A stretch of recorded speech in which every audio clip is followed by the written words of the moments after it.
The gift of life has always been perceived as one of the greatest miracles of medical science. Transplant surgeons work towards giving patients this new lease of life. India has one of the lowest organ donation rates among developed and developing nations. Every year, 5 million people die due to unavailability of organs. In this episode, Let's Talk Health, hear the specialists from Apollo Institute of Transplant discuss the latest innovation.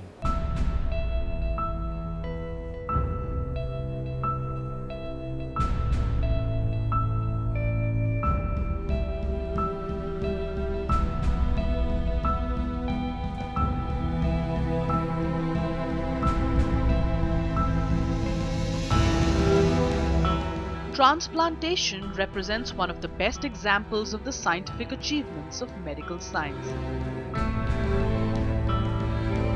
Transplantation is exchange of a sick organ with another functional or normal organ. The surgical procedure is called transplantation.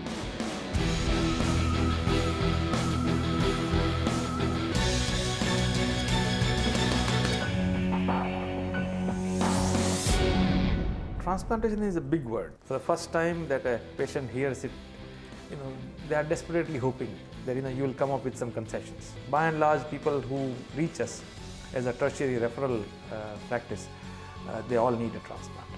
You undergo a transplant successfully, you live a long life, healthy and happy. But if you don't undergo successfully, that may be your last day. It is like jumping off an aircraft at 30,000 feet, with a parachute. If your parachute opens, it's going to be a beautiful landing. You feel like a bird. You fly the skies. It's almost a heavenly experience. But what if the parachute doesn't open?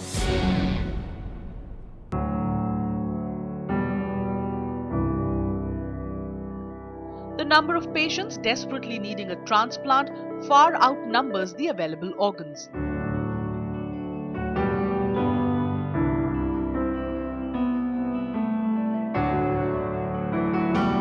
Be it a living donor or a cadaver donor, organ donation is the greatest gift that one can give to someone. It is the gift of life.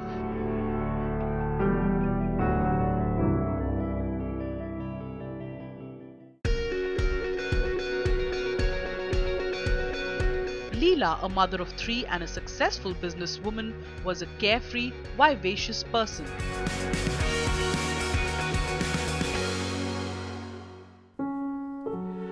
Until in 2003 when she suddenly got sick and found out that she had a liver disease. I was married at the age of 19. I come from a business family. I was a housewife till the children were about 10, 11. Then I joined my husband in business, and I've been a rather successful business person. Very much living out of suitcases, recognizing cities only by airports. Maybe unconsciously I was part of the rat race. Then finally my body gave up and I became sick in 2004. I think it was around 2003-2004 that we discovered that her liver was pretty bad. And then she started feeling very tired. Then there are episodes, at least once in 2 months you would have an episode of gastritis, all kinds of things. Even doctors here were not really aware of transplant as an option. In Leela's case, what happened was she had been on medicines and in various hospitals trying to get medical treatment for her liver disease, and her disease was progressing rapidly. Her liver cirrhosis was progressing and her kidneys had actually shut down, and by the time she came forward for a transplant, she was on dialysis. So she had not only liver but also renal shutdown.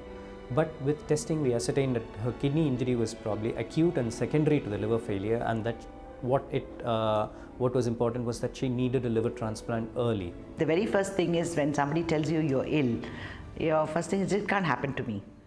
I can't be going down. I met the doctors in 2009 in Chennai, and I was told by the gastroenterologist Dr. Sarojini, who saw me first, and then she sent me to Dr. Anand Kakkar, the surgeon, and both of them said, you need a transplant ASAP. She came quite sick. She wasn't sure if liver transplant was for her. But after talking to us and after being counseled by her family members, she agreed to give this a shot. She wanted to take a shot at life. Leela was put on a waiting list for a liver transplantation. This actually gave us a ray of hope. But because till then, there was no hope. Like, okay, the liver becomes fatty, then it becomes bad, then it becomes cirrhotic. That's the prognosis. But now this gave us a ray of hope, and that is a major difference. After she was listed, while she was waiting for an organ to become available, she deteriorated. Water had accumulated in her belly and in her legs, and she was on dialysis.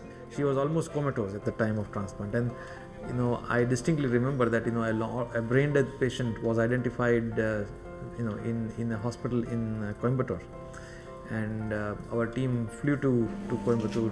One team was retrieving those organs in Coimbatore, and we started to sort of move her to the operation theatre. She was not in a position to communicate. She was so sick that we were not sure if we will be able to pull her out of the theatre. But like I said, she had a zest for life. She was fighting even while she was under anesthesia, and it was all the efforts of not just the medical teams but herself as well that helped us through.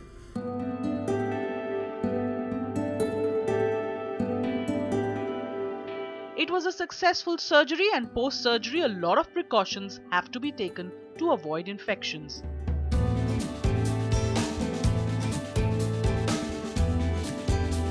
The surgery has been successful. So the first thing I called my children, obviously, whatever time it was. Called all of them and spoke to them, and they were really, really happy about it. You have to be really careful post-transplant, which I give all the credit, the 100% credit to my husband for taking such good care of me. He was very clear that visitors were not allowed into the room. And my life was basically only in my room. That's why my husband wrote very clearly there, if this is a restricted area, you have to enter, you have to wipe your hands with hand sanitizer, wear a mask, and if you had to give me anything, you had to wear gloves. During one of her routine checkups, Leela stumbled upon a new passion in life. A passion so different than anything else that she was doing all her life.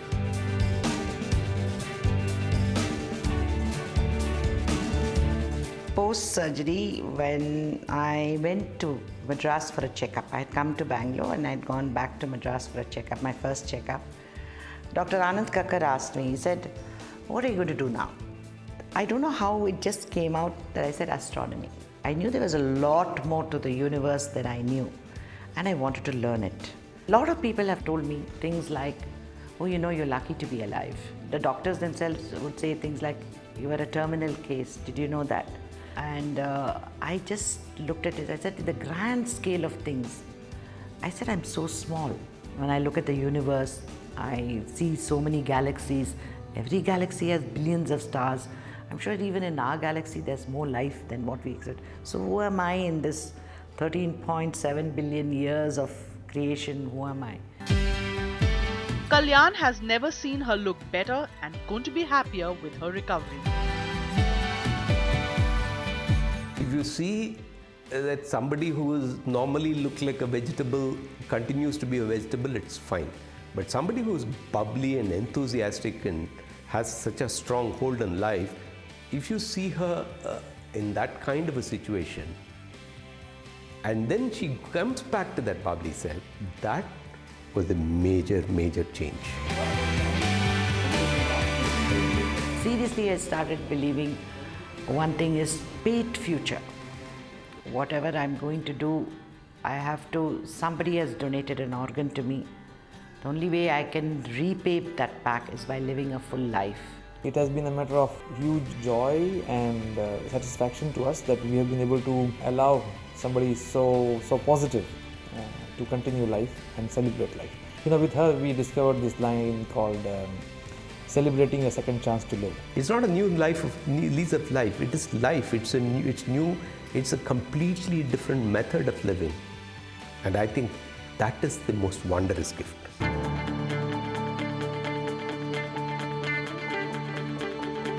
She has transformed from a typical businesswoman to someone who absorbs a lot of nature, does reading, and wants to know about stars and find meaning in such things.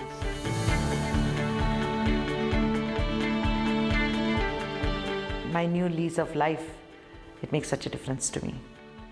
I cannot ever meet or thank the donors in my lifetime, but somewhere they know that their relative lives on somewhere in somebody, and I really respect that feeling, and I feel like 24 hours is not enough. And that is the main what is the insight that I've got post-transplant. Time is precious. Dinesh has lived all his life with heart muscle disease. When his health took a dramatic turn for the worse, he learned he needed a heart transplant. His story coming up on the other side of the break.